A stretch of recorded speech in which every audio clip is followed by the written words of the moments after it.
Topic में हम पर्व जो मनाते हैं ना, ऐसे अंधाधुन में मनाते हैं। देखिए बच्चे लोग ऐसे बहुत सारे रंग लगाते हैं।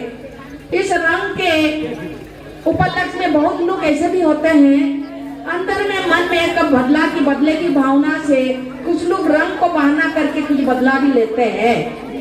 लेकिन ऐसा नहीं होना चाहिए कि हम भारतवर्ष में जन्म लिए, ऐसे जीव है, कितनी सौभाग्यशाली है, ऐसे ऐसे पर्व है, दुनिया के लोग हाथ मलते रहते हैं। क्या विदेश के लोग ऐसे एक भजन गा के नाच सकते हैं क्या? इन लोगों का डोटी नाटिंग उतना ही है और तो कुछ है ही नहीं। हमारे जितने सारे हिंदुस्तान में बिरादरी के लोग हैं, सब अपना अपना संस्कार संस्कृतियां है। हर रोज 365 दिन में हम लोग को क्या बोलते 366 हम लोग को पर्व होते हैं। ऐसे देश में हम जन्म लिए हैं और इस देश में ही महान पुरुष का आना होता है। लेकिन बात क्या है, महान पुरुष तो आते हैं लेकिन हम माया के चक्षु के द्वारा हम पहचान नहीं सकते हैं।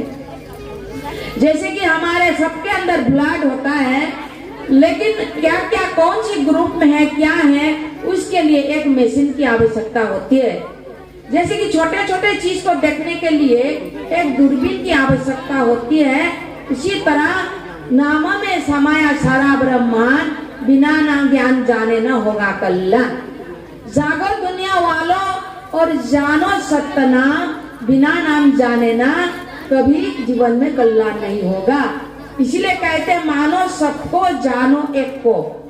वो एक परमात्मा है, दो नहीं है, चार परमात्मा नहीं है।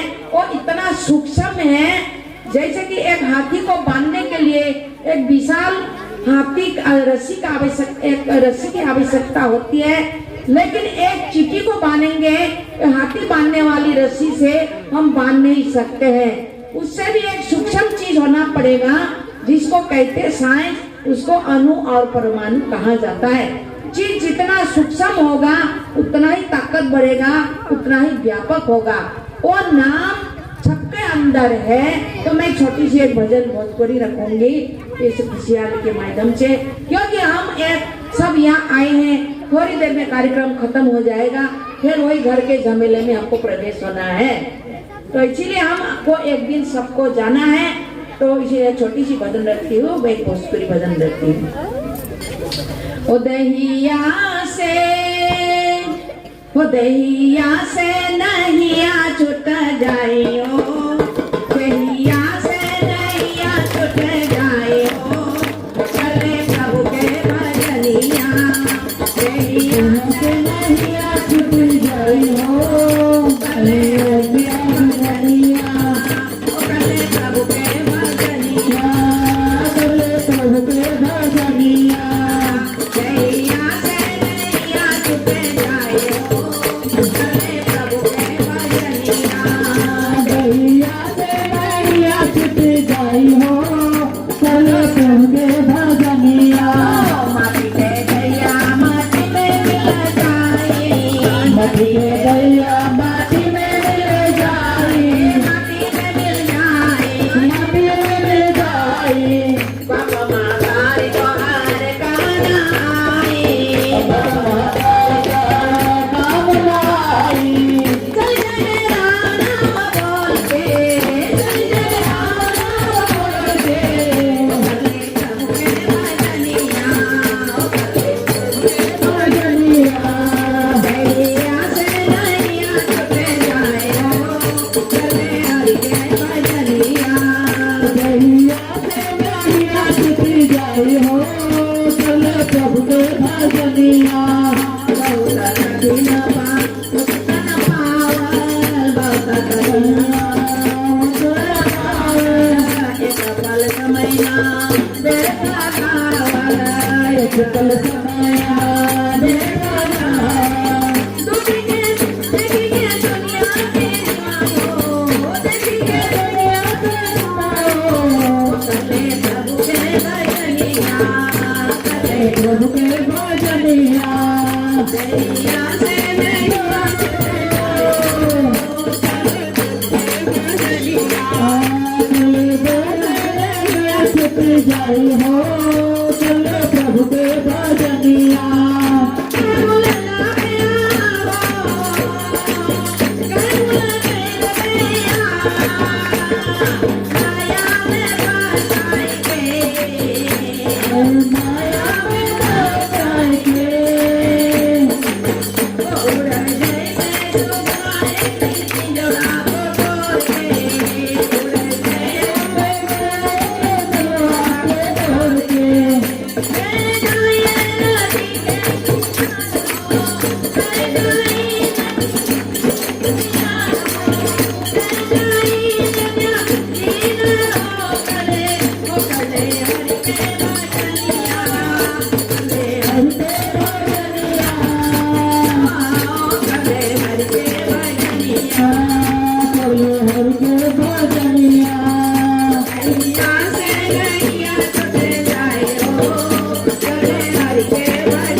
छुप जाई हो कल हरि के भजनिया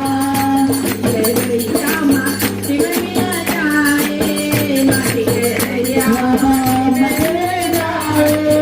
माटी के दैया माटी में मिल जाए, माटी के दैया माटी में मिल जाए। बाबा मातारी कहार नाम आए, बाबा मातारी कहार काम आए।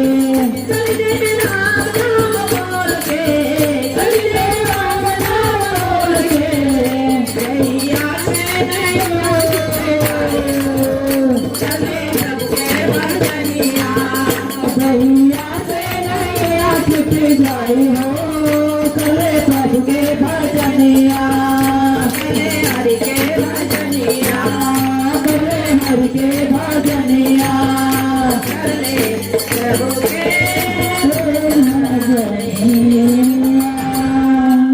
बोले आनंद कंद भगवान। तो कितनी सुंदर भजन भोजपुरी भजन है, हम गाते हैं। ये एक ऐसे ऐसे भजन है, इन भजनों का अर्थ है चेतावनी भजन। ये एक दिन तो हमको जाना है, कहाँ तक ये जिंदगी आखिर है, शमशान घाटी तेरा ठिकाना, ये रिश्ता तोड़ते हैं सबको जाना है वहाँ। तू लाख हिफाजत कर ले, तू लाख कर ले रखवाली, उड़ जाएगी पंछी पिंजड़ा रहेगी खाली। जब राजा परीक्षित को एक संतों के द्वारा श्राप मिला, 7 दिन के अंदर मौत होना था, क्योंकि उनके सिर पे काल बैठ गया था, कली। और उन्होंने देखिए तुरंत जब सूचना मिला, क्योंकि कली सिर पे बैठा हुआ था, क्योंकि कली का 4 जगह है। कली कहाँ कहाँ रहते हैं, वो 4 जगह पर कली का निवास स्थान है। एक तो शराब पट्टी में कली रहते हैं, सोन चांदी में कली, पैसे में कली रहते हैं, वैशालय में कली रहते हैं, है कि नहीं। जहाँ नर्तक की लोग रहती है वहाँ कली का निवास स्थान है। तो इसीलिए प्रेमी सज्जनों माताएं बहनों, इन 4 स्थान को, एक जगह कहाँ रह गया बोलिए, जानते हैं आप लोग, जहाँ सून में, पैसे में, शराब भट्टी में, नर्तकालय में, 4 जगह में जिन्होंने गले लगाया, उसका मतलब कली से गले लगाया। इतना सुंदर मंदिर रूपी शरीर मिला, इसको हमने क्या किया, भट्टी बना दिया, क्या क्या बना दिया। लेकिन हमने मनुष्य ने बनाया हुआ मंदिर में फल फ्रूट्स लेके जाते हैं, फूल लेके जाते हैं। स्वयं भगवान ने बनाया मंदिर को, हमने ऐसा ऐसा घर बना दिया। ये तो सबकी दुख की, बहुत दुख की बात है। तो कहते हैं, इसीलिए महान पुरुष समझाते हैं, तन चलता फिरता मंदिर है, भगवान इसी के अंदर है। हम बाहर है ढूंढे भगवान, लेकिन भगवान तो अंदर में है। जैसे कि ये माउथ स्पीकर शक्ति आवाज जो है इसी के अंदर है। मुर्दा का आवाज, मुर्दा अगर मुर्दे के मुंह में लाउड स्पीकर लगा देंगे, मुर्दा अगर बोलना शुरू कर दे, गांव वासी शराब सारे लोग भाग जाएंगे, क्योंकि ये तो प्रेतात्मा भूतात्मा बन गया है। मुर्दे बोल सकते हैं क्या? लेकिन ये मशीन है, जिसको जैसा आवाज है वैसे ही देती है। लेकिन इसके लिए भी बैटरी होना चाहिए, चार्ज होना चाहिए, तभी बजेंगे ये भी। उसी तरह हमारे जो आत्मा रूपी जो सिलेंडर मिला है, अगर इसको बेड यूज करेंगे तो, जैसे कि सिलेंडर को बेड यूज करेंगे तो जल्दी 21 दिन में 10 दिन में खत्म हो सकता है। हिफाजत करेंगे तो 2 महीने 4 महीने तक आप चला सकते हैं। इसी तरह इस शरीर के अंदर भगवान ने नाम रूपी खजाना दे भेजे हैं। इसको अगर हमने ऐसे ही बातों में, भौतिकों में ऐसे गवा देंगे तो तुरंत हमारा जो शक्ति निकल जाता है और हमारा आयु घट जाती है। इसीलिए 2.5 अक्षर जो प्रेम से पढ़े ढाई कैसे बनाएंगे? अक्षर को तो काट नहीं सकते, लेकिन ढाई कहा गया है, उसी का अर्थ है पूरक, कुंभक, रेचक। ये महान पुरुष समझाते हैं जिन्होंने पूरा कुंभक रेचक करेंगे ना, वो बीमार नहीं होंगे, स्वस्थ रहेंगे और आयु लंबी हो जाएंगे। क्योंकि आपने एक एक करके पूरा कुंभक, पूरक मतलब खींचना, छोड़ना, बीच में रुकना, उसको ढाई अक्षर कहा गया है। उसके अंदर प्रभु का नाम समाया हुआ है। जैसे कि दूध के अंदर घी छुपा हुआ है, इस तरह व्यापक रूप से उसको हम राइस मिल में मिलिंग करेंगे, घी नहीं निकलेंगे। डेकी में कुटाई करेंगे, राइस मिल नहीं निकलेंगे। मिक्सी में ले जाएंगे दूध को तो घी नहीं निकलेंगे। अगर मक्खन निकालेंगे, मथनी से मथेंगे तो उसी घी दूध से अंदर से घी निकल जाता है। पानी को मथेंगे और तो प्यास नहीं मिटेंगे। पानी के अंदर ही प्यास मिटाने वाली क्षमता भी उसी के अंदर है। एक पेड़ पौधा होता है, उसी के अंदर उसका बीज है और उसी बीज के अंदर पेड़ पौधा होता है। उसी तरह ये शरीर के अंदर हर फूल वृक्ष का बीज तो दिखाई देती है, मनुष्य का बीज किसने देखा? बोलिए, बताओ। मनुष्य का बीज कौन किसने देखा? कहाँ लगाएंगे ताकि हम फिर मनुष्य का पेड़ पौधा बने? वही तरीका भगवान बताते हैं, लेकिन भौतिक के द्वारा नहीं होगा। कितना भी तीरथ बरत गाले, कुछ भी कर ले, कितने भी मिट्टी विभूति लगा ले, लेकिन भगवान शंकर भी बाहर में तो विभूति लगाते हैं। तो किसी ने पूछा भगवान शिव जी को, आप शमशान घाट में क्यों जाते हैं, शरीर में क्यों विभूति लगाते हैं? तो भगवान शंकर जी ने क्या कहा, हे पार्वती, जो मेरे नाम को स्मरण करता है, मेरे इष्टदेव भगवान का नाम लेके जिन्होंने शरीर त्याग देता है और शमशान घाट में जला देता है, ऐसे पुण्यात्मा का राखी नहीं लगाता हूँ। पी पा करके, दुष्टामी करके, बदमाशी करने वालों का हम राखी नहीं लगाता हूँ। तो जो भगवान मेरे प्रभु का नाम स्मरण करके, परमात्मा का ध्यान करके, ऐसे पुण्य का कमाने वाले भक्तों को जब शमशान घाट में ले जाते हैं, ऐसे ही भक्तों का राखी नहीं लगाता हूँ। लेकिन दुनिया क्या जाने, शिवरात्रि के समय भांग पीते हैं, पर इतने ना भांग पी जाते हैं, भांग का लड्डू खाते हैं, लेकिन किसी ने पॉइजन खाया? एक 20 का पॉइजन लड्डू खाया किसी ने? भगवान शंकर ने तो हलाल 20 को पान किया। जब समुद्र मंथन हुआ, उन्होंने कंठ में धारण किया प्रभु का नाम स्मरण करके दुनिया को बचाने के लिए। और हमने कहा भगवान शिव जी भांग खाते हैं, पीते हैं लड्डू, क्या दुनिया को समझाने वाले भगवान क्या चिलिम लेके आपने देखा? वो तो तीसरा नेत्र खोल के हमेशा ध्यान में बैठते, पद्मासन लगा के। तो आदिदेव भगवान शिव जी इसका ध्यान करते हैं। आपने शिव जी से पूछा कभी? पूछा नहीं, पूछा, बोलेंगे ही नहीं। और हम कवार के जाते हैं हम लोग बोलबम में, और उस समय एक बार क्या हुआ, माता पार्वती कहती है चलो आपको देखिए जल चढ़ाने के अर्पण करने, कितने दूर से भगत लोग पैदल चल चल करके आ रहे हैं, चलिए ना दर्शन करते हैं। भगवान शिव ने पार्वती को क्या समझाया, देखो पार्वती, ये माया के चक्षु के द्वारा ये लोग मेरे को पहचान ही नहीं पाएंगे। तो माता पार्वती जीत करती है, चलिए ना चलिए ना। तो जब कवर लेके लोग जा रहे थे, भगवान शंकर ने 60 साल के एक बूढ़े का रूप धारण के लाठी पकड़ के, माता पार्वती 16 साल की 18 साल की एक जवान युवती पत्नी बन करके उसको पकड़ पकड़ करके पानी के लिए चल रही थी। जो लाइन लगा के कवार लेके जो पानी लेके जा रहे थे सब भगवान शिव जी को चढ़ाने के लिए। तो औरत जो है पत्नी पार्वती ने औरत बन के, कोई दयालु है, मेरे पति को प्यास लगी है, थोड़ा पानी पिलाओ। यही माता हो पार्वती भी औरत बोलती है, सारे मर्द लोग कवर ले जाना भी छोड़ देते हैं, इतनी सुंदर रूप है, नहीं मरने दो तेरा पति को, मेरे साथ चलो। पानी कहाँ देंगे? फिर आगे बढ़ जाती है, फिर पानी मांगती है, तो फिर बोलते हो लोग कि छोड़ो तेरे बूढ़े पति को, मेरे साथ चलो। करते करते कोई एक इंसान नहीं मिला माता पार्वती को, ताकि बूढ़े रूपी भगवान शंकर जी को एक बूंद पानी पिलाए। ऐसे करते करते आखिर में एक लड़का मिलता है, एक युवक मिलती है। वो मांगते हैं, बेटा मेरे पति प्यासे हैं और उसको एक बूंद पानी तो पिलाओ कोई।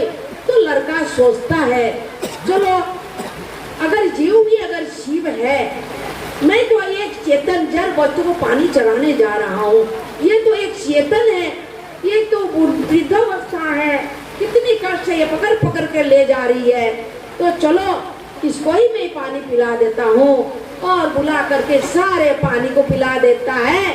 पिलाने के बाद भगवान शंकर जो रूपी प्रसन्न हो जाते हैं। और कहा, लड़का पूछता है, माता जी ये आपका पतिदेव है, ये तो बहुत वृद्ध अवस्था में है, चल भी नहीं पा रहे हैं, आप कौन से गांव से आ रहे हैं, कितने दूर से आ रहे हैं, हो सके तो मैं कुछ सहायता कर सकता हूँ। तो माता रूपी पार्वती कहती है कि बेटा, भगवान शंकर ने इशारा किया, बेटा वो जो पहाड़ है ना, उस पहाड़ के पीछे एक गाँव है, वहाँ से हम आए हैं। तो लड़का जो पकड़ पकड़ के वो वहाँ तक पहुँचा देते हैं। और जब पहाड़ जो जंगल के पीछे पहुँचते हैं, माता पार्वती स्वयं शंकर भगवान दोनों एक ऐसे अपने स्वरूप में आ जाते हैं और वो लड़का जो है उसको आशीर्वाद देते हैं। तो आशीर्वाद देते हैं और उसी तरह वो लड़का ने पानी को पिलाया। कभी प्यासे को पानी पिलाया नहीं, प्यासे को तो हमने पानी पिलाया नहीं, हमने तो कभी अमृत पान अंदर में नहीं किया। लेकिन भगवान शिव जी को पूजा हम नहीं काट रही हो, पूजा करना है। हमारे भाव भक्ति को देख के ही तो भगवान, आपके भाव भक्ति देख के तो साधु संत भेजे है ना। भगवान श्री कृष्ण ने कहा, उद्धव मुझे संत सदा अति प्यारे, संत मिले तो मैं मिल जाओ, संत है मुझसे न्यारे न्यारे। भगवान शंकर शिव जी कृष्णा जी ने जब देखा गोपियों को, तो उसको प्रेम में मगन थी, लेकिन ज्ञानी नहीं थे। उनकी प्रेम को देखते हुए भगवान कृष्ण ने उद्धव जी को भेजा, क्योंकि वो तो सारी ने एक मानसिक प्रेम है, भक्ति भाव की प्रेम था, लेकिन वो तो घटघटवासी परमात्मा उन गोपों के अंदर भी है और हमारे अंदर भी है। तो इसीलिए प्रेमी सज्जनों, माताएं बहनों, यहाँ जो हम सत्संग जो कर रहे हैं, ये सत्संग का उद्देश्य ये है, गाना ये भी एक मन के लिए मनोरंजन भी आवश्यकता है।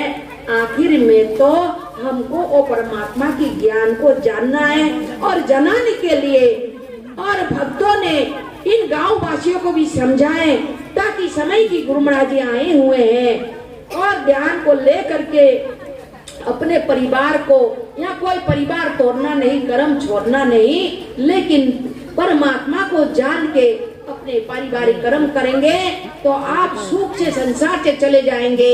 इसी उद्देश्य को लेकर मानव उत्थान सेवा समिति के प्रणेता सतगुरुदेव श्री सतपाल जी महाराज जी आज देश विदेशों में परमात्मा का ज्ञान का सत्संग के माध्यम से, सद्भावना सम्मेलन के माध्यम से, किताबों के माध्यम से मानव का सेवा और ज्ञान का प्रचार कर रहे हैं। और इन सत्संग के बीच में एक शुभ खबर है, खुशी की खबर। 4-5 जनवरी में नॉर्थ ईस्ट का सद्भावना सम्मेलन हुआ था और देखिए तुरंत फिर आप हम की नसीब खुला हुआ है और इस समय हम लोग फायदा भी उठाना चाहिए, क्योंकि भगवान का सतगुरु महाराज जी का दर्शन करना पूर्व के पुण्य की प्रताप के सिवाय नहीं होता। तो आज हमारे नॉर्थ ईस्ट में फिर गुरु महाराज जी ने एक दिन का सद्भावना सम्मेलन दिया है।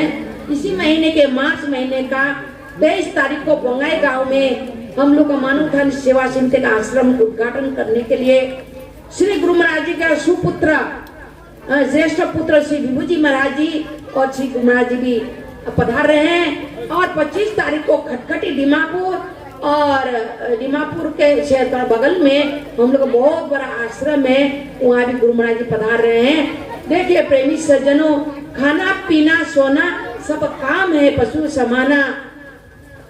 तो खाना पीना तो चाहे भीख मांग के भी हो, चाहे रुजी करके भी हो, कैसे भी पेट तो भरना ही है। लेकिन जो सदगुरु महाराज का दर्शन अति दुर्लभ है। अरसत तीरथ सदगुरु चरण होवत पर भी अखंड, सहज ऐसा धाम नहीं सकल अंड ब्रह्मांड। 68 तीर्थ नहाने का स्नान एक बार गुरु महाराज के चरण दर्शन करेंगे मिलता है। तो इसीलिए आप लोग दुखी नहीं होना। जिन जिन भक्तों को ये सूचना मिला है, आप सब समझदार व्यक्ति है, तो समझदारों के लिए इशारा काफी है। हिम्मत मत हारिए। क्या हम लोग गुरु महाराज जी शेर के बच्चे चूहा नहीं बनना चाहिए। शेर के बच्चा चूहा बनेंगे कैसा होगा, दिल में नहीं घुसना है। हमको शेर के बच्चा शेर बनना है। इसीलिए डरिए ना, ये परीक्षा की घड़ी समझकर जो आपको जो समय आ चुका है, जो आपका कर्तव्य है, वो जल्द से जल्द और ये आप लोग कर्तव्य निभाइए और जाकर दर्शन भी कीजिए। ट्रेन का सुविधा है, हमारे भोजपुरी बहन लोग हैं, आप लोग भी देखिए, हो सके तो खटखटी दीमापुर ये से ट्रेन में आराम से जा करके गुरु महाराज के दर्शन प्रसन्न कर सकते हैं। और ज्यादा न कहते हुए हर शब्दों को ग्रहण करना। बोले आनंद कंद भगवान की जय।